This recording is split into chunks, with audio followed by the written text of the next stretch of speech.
ഭയങ്കര വെറുപ്പിക്കലാട്ടങ്ങളെ കൊണ്ട് സത്യം പറയും. മമ്മൂട്ടി ഫാൻസ്, മോഹൻലാൽ ഫാൻസ് എന്ന് പറഞ്ഞിട്ടേ ഇപ്പൊ ടർബോ പറഞ്ഞ സിനിമ ഇറങ്ങി. ടർബോ പറഞ്ഞ സിനിമന്റെ ആ കമന്റിലൊക്കെ പോയിട്ട് ആരെങ്കിലും ഒരു പോസ്റ്റ് ഇട്ട് അതിന്റെ കമന്റിലൊക്കെ പോയിട്ട് കണക്ക് വാരി ഇടുന്ന കേൾക്കണം.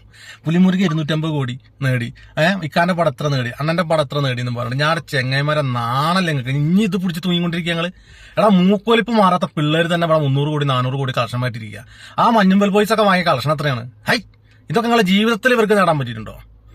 ഞാൻ അറിയാട്ട് ചോദിക്കണം നിങ്ങളോട്. പ്രേമല് വാങ്ങിയ കളക്ഷൻ എത്ര? ആ ചക്കൻ സിനിമയിൽ വന്നിട്ട് 2-3 കൊല്ലമായിട്ടുള്ളൂ. ആവേശം എത്ര കോടി നേടി? ആ യൂട്യൂബിലൊക്കെ ചക്കന്മാരൊക്കെ വന്നിട്ടാണ് സിനിമ ചെയ്ത്.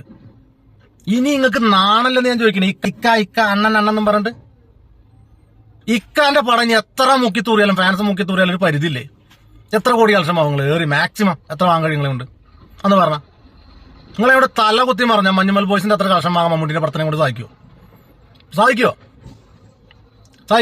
സിനിമ തുടങ്ങുന്നതിന് മുമ്പ് ടിക്കറ്റ് വിറ്റത് 1.5 കോടി 2 കോടി എന്ന് പറഞ്ഞ് വീമ്പ് തള്ളാതെ സിനിമ ഇറങ്ങിയതിനു ശേഷം ആ പടം എത്ര ഓടി, എത്ര വരെ മാക്സിമം നിങ്ങളെ മമ്മൂട്ടിന്റെ ആൾക്കാർക്ക് കളക്ഷൻ വാങ്ങാൻ പറ്റി. മോഹൻലാലിന്റെ പടം ഇപ്പൊ വാലിബൻ റെക്കോർഡ് റേറ്റിലാണ് പോയിട്ടുള്ളത്. ആ സിനിമ ഇറങ്ങുന്നതിന് മുന്നേ 1.5 കോടി 2 കോടിയൊക്കെ വാങ്ങി മൂപ്പരന്റെ മുമ്പന്തിൽ നിൽക്കണേ. ആ സിനിമ എത്ര കളക്ഷൻ വാങ്ങി? അതാ ഞാൻ പറഞ്ഞു, നിങ്ങളെയും കൊണ്ട് മുക്കിത്തൂറി എത്ര തൂറാൻ പറ്റും ഞാൻ ചോദിക്കുകയാണ്. ഈ മമ്മൂട്ടി ഫാൻസോട് മോഹൻലാൽ നമ്മളൊക്കെ മാറ്റി പിടിച്ചേ. സംഗതിയൊക്കെ ശരിയാണ്, നമ്മുടെ സീനിയേഴ്സാണ്, നമുക്ക് ഇഷ്ടപ്പെട്ട നടന്മാരാണ്, അതൊക്കെ ഞാൻ അംഗീകരിക്കാം.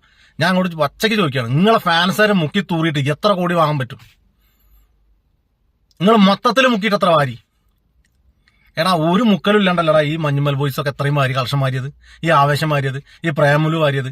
നാണല്ലേ നിങ്ങൾക്ക് ഈ ഇക്കാന്നും പറഞ്ഞ അണ്ണനെന്നും പറഞ്ഞ അടികൂടാനായിട്ട്? ഏതെങ്കിലും പാടം ഇറങ്ങട്ടെ, വിജയിക്കട്ടെ. സ്ക്രിപ്റ്റ് പവറാണോ? സ്ക്രിപ്റ്റിന്റെ പവറിനനുസരിച്ചുണ്ടാവും പാടം. ഈ മമ്മൂട്ടി 73-ാം വയസ്സിൽ മാജിക് കാണിക്കണു, തല കുത്തി മറിയണു, ഇടിച്ച് തെറിപ്പിക്കണു. എന്നാ മമ്മൂട്ടിന്റെ കൈയൊന്ന് ഓങ്ങിയിട്ട് ഇടിച്ച് ഏതെങ്കിലും സിനിമ കാണിച്ചു നിങ്ങൾ ഗ്രൂപ്പില്ലാണ്ട്? എന്തിനാണ് ഇതൊക്കെ? ഒക്കെയാണ് ഓരോ പരിധിക്ക് നിർത്തി. ഓറാകുമ്പോൾ കാണുമ്പോൾ ആ പ്രാന്താവുന്നേ സത്യം. ഒരു സിനിമ ടർബോ ഇറങ്ങി, അതിന്റെ അടിയിൽ വന്നിട്ട് എഴുതി മെഴുകല് അണ്ണന്റെ ആൾക്കാർ. അണ്ണന്റെ ഒരു സിനിമ വന്നാൽ അതിന്റെ അടിയിൽ മെഴുകല് ഇക്കാന്റെ ആൾക്കാർ. വല്ലാത്ത ജാതി നിങ്ങളുടെ. ഒരു മാറ്റം ഉണ്ടാവരുത് കേട്ടോ. മാറാൻ നിങ്ങൾ ഉദ്ദേശിക്കരുത്. ഇങ്ങനെ തന്നെ തുടരണം നിങ്ങൾ. ആ മൂക്കൊലിപ്പ് മാറാത്ത പിള്ളേരൊക്കെ കോടികൾ. എന്താ അല്ലെ നിങ്ങൾ ഇത്രയും ഫാൻസൊക്കെ ഉണ്ടായിട്ടും